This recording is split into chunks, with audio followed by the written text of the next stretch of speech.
Look who's here. Ben Domenech, the man himself. All right, Ben, straight at it. Does kitchen table talk help Biden politically?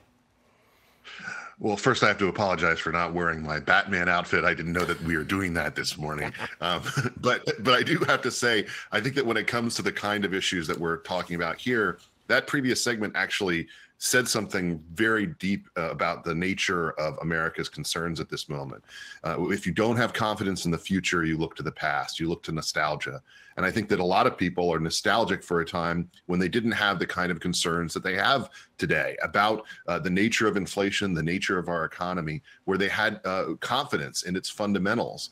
And to see the kind of way that we roared back after, a global pandemic that, really upset so much about the way that we live was very encouraging to them. Now, I think they're experiencing the discouragement of a leadership at the White House that seems to be completely divorced from the reality that Americans face on a day-to-day basis. Nothing that you talked about related to junk fees is going to satisfy the concerns that Americans have about the direction our economy is headed. I agree with you entirely. All right, Ben. New York's Governor Hochul, during her debate, she said she didn't understand why crime was such a big deal. I think that's beginning to hurt her, seriously hurt her in the polls. Lee Zeldin is catching up. What do you say? I say, Nancy Pelosi the other day said that she couldn't believe that people would be voting for some of these Republican candidates.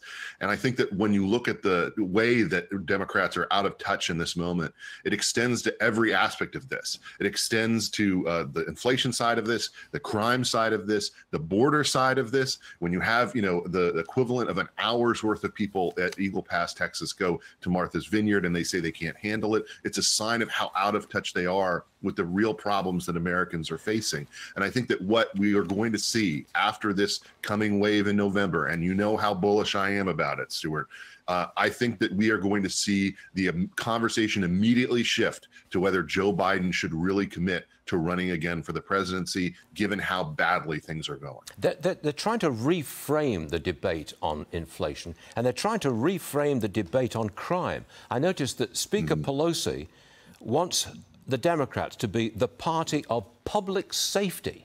Did you see that?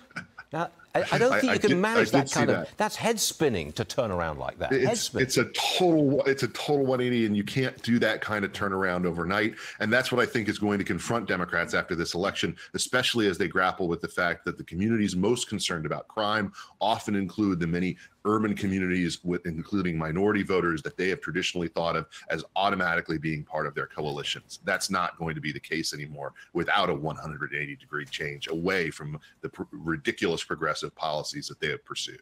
Okay, Batman, it's over. To the bat pole, and we'll see you later.